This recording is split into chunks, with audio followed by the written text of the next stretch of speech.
पनवेल, नवी मुंबई, रायगड परिसरातील बातम्या पाहण्यासाठी आमच्या मी साक्षीदार या यूट्यूब चॅनलला सबस्क्राईब करा.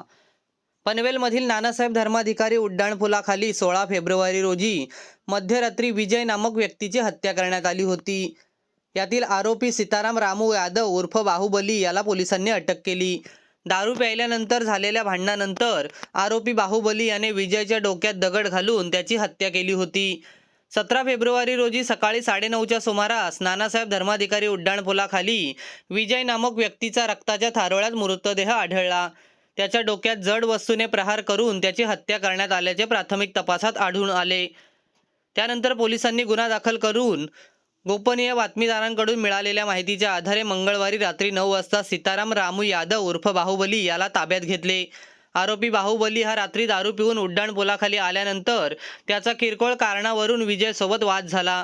या वादातून बाहुबली याने त्याच्या डोक्यात दगडाने हल्ला करून त्याला ठार केल्याचे तपासात आढळून आले.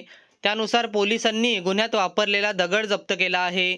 याशिवाय घटनास्थळावरून रक्ताने माखलेला सिमेंट मिक्सर मशीनचा भाग आणि इतर कपडेही पुरावा म्हणून जप्त केले. न्यायालयात आरोपीला हजर केले असता आरोपीला 7 दिवसांची पोलीस कोठडी सुनावण्यात आली आहे.